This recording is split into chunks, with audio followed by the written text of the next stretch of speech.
Firefighters gain edge in battle with deadly California blazes. Santa Rosa, California.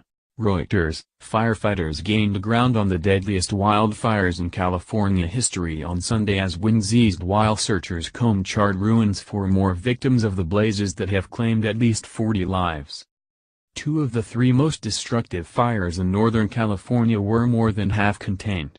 Some residents who fled the flames in hard-hit Sonoma County could be allowed to return home in the next 24 hours, officials said. More than 5,700 structures have been destroyed by more than a dozen wildfires, which ignited a week ago and have consumed an area larger than New York City. The city of Santa Rosa lost entire neighborhoods. Overall, things are feeling optimistic. We're very cautious about that, said Brad Gouveia, California Department of Forestry and Fire Protection Incident Commander. You'd never know it's the middle of October in Sonoma County and have fire behavior like this. Warm and very dry weather is forecast to continue through Monday, the National Weather Service said. Rain could arrive on Thursday after a cooling trend, it said. Steve Crawford, a Cal Fire Operations chief, said heavy winds had lightened and helped drive flames away from populated areas. Additional equipment and manpower made available as other fires have died down also have helped, he said. Before we were kind of chasing the fire. Now that we're getting more personnel, and the weather is really helping us out, he said.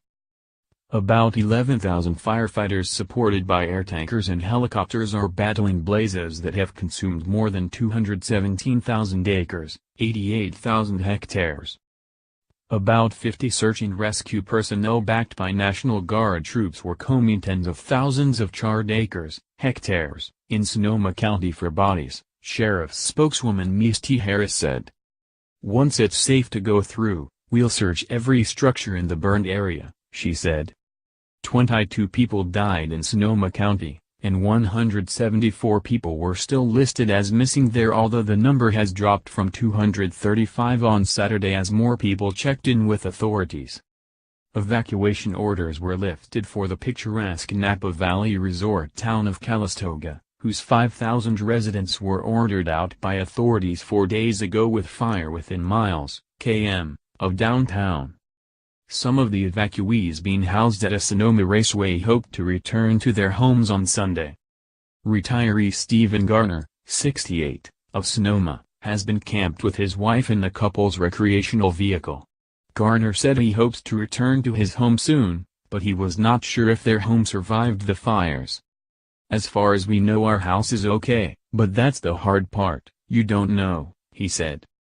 If their house is damaged, Garner said he and his wife will likely remain in their RV and hope that their insurance covers wildfires. In Redwood Valley, a scorched Mendocino County town of about 1,700 people, Jamie Flores and her family sifted through the ruins of their two-story rented home after the county lifted stay-away orders. The 100-year-old house was uninsured and reduced to rubble, but her son found one item that survived, a palm-sized metal cross. That's a blessing and makes us believe that everything will be okay, said Flores, 42. But the fast-moving fires north of San Francisco remained a danger, with thousands more people ordered to leave their homes on Saturday. Firefighters gained control of two of the deadliest fires overnight in wine country's Napa and Sonoma counties. The Tubbs fire was 60% contained and the Atlas fire 56% contained, CAL FIRE said. But barely a third of the Redwood Valley fire, which alone is responsible for 8 deaths in Mendocino County, was extinguished. The 40 confirmed fatalities make the fires California's deadliest since record-keeping began, surpassing the 29 deaths from the Griffith Park fire of 1933 in Los Angeles. About 75,000 people remain displaced. At least a dozen Napa Valley and Sonoma County wineries were damaged or destroyed, throwing the state's wine industry and related tourism into disarray. Firefighters from Oregon, Washington, Arizona, Colorado, Nevada and Utah are helping battle the blazes. CAL FIRE estimated the fires would be contained by Friday. The year's wildfire season is one of the worst in U.S. history, with nearly 8.6 million acres, 3.4 million hectares, burned as of October 13, according to the National Interagency Fire Center. The worst on record for the same period in a year was 9.3 million acres in 2015. Additional reporting by Heather Somerville in Santa Rosa, Ian Simpson in Washington and Jonathan Allen in New York, writing by Ian Simpson and Scott Malone, editing by Cynthia Osterman and Mary Milliken.